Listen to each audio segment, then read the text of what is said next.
What's up guys, how's it going? It is Matt here. So this is going to be a really quick video.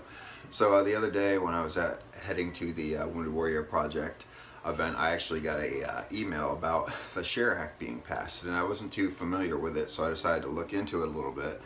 And it turns out that recently, this is a pro-Second Amendment, awesome pro-Second Amendment bill that's trying to go through right now. So what this SHARE Act is about is basically what it does is it takes federal land that is owned by the federal government, and they actually put regulations on hunting and recreational shooting on these lands. And what the SHARE Act does is it is going to open those lands for recreational and hunting shooting. What was in the SHARE Act was several different things. There was a Hearing Protection Act in it.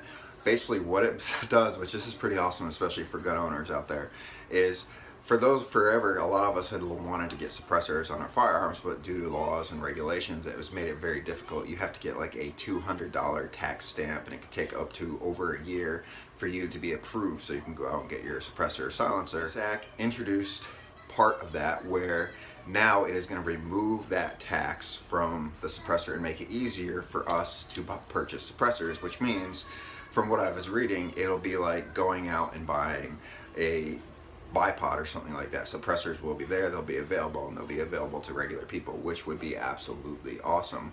Suppressors are great for home defense, you won't blow out your eardrums, great for hunting, and if you want to do recreational shooting and you don't want noise complaints and you're in a safe area, suppressor will help, right? So that's kind of cool. So it's kind of bringing suppressors to average everyday people, hopefully, if it passes through the House and everywhere else. Now the other one the other part of this, which is a big one with it, is out here in the state of Connecticut, for example, is if you want to go out into federal land, there are certain laws and regulations regarding hunting on those federally owned land. And Connecticut is a tiny state, so basically all the woods out here are pretty much federally owned land. So it basically removes the ability of long guns out here. Actually, in the state of Connecticut, you're not allowed to hunt on federal property with long guns. You can only do it on private owned woods, which is hard to find because the government owns most of the woods.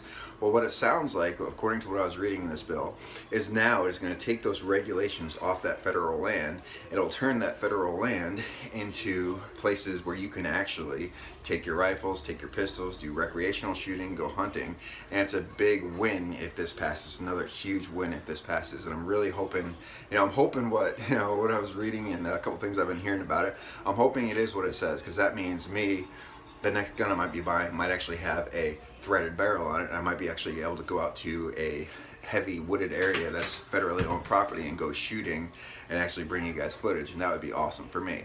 But first, it's only passed the committee right now and it's on its way to the House. So we're hoping, let's get our fingers crossed, that this will go through. Now another part of the SHARE Act, when I was looking at it, is basically it's going to loosen regulations on transporting unloaded firearms through state lines. Like the other day when I was heading over to New York for the Wounded Warrior Project Foundation, which is awesome, guys. I'm actually on Monday afternoon I'm going to be releasing that footage on my Patreon for the patrons so they can see what I saw there, which is really cool time out there. But anyway, on my way over there, I couldn't bring my guns with me because of state laws. In the state of New York, going from Connecticut, I have a permit in Connecticut, but I don't have one from New York, and neither states recognize each other's permits. So what that means is if you are traveling through New York and you're not planning on stopping at all, then you can carry an unloaded firearm locked up, the ammo locked up at a certain place through the state. If you stop for some reason, gas station, restaurant, you get tired and you need to stay overnight, and for some reason you get pulled over and they find out there's a firearm in the vehicle that's locked up and unloaded, then you become a felon. That's what those laws are right now.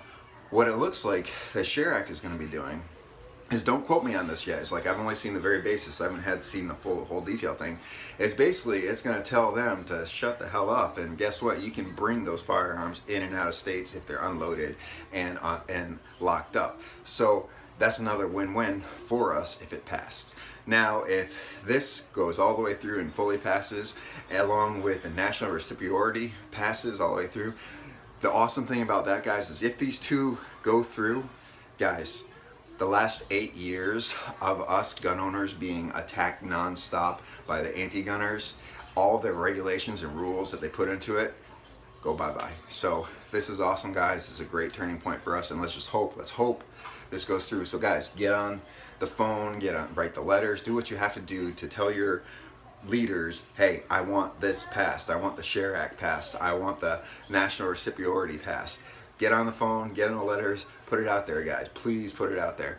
Anyway, guys, I hope you like this video. I know I like this update. I hope you probably like this update too. Anyway, like, share, subscribe, tell your friends about me, and remember, guys, it's our responsibility to take care of each other and protect each other.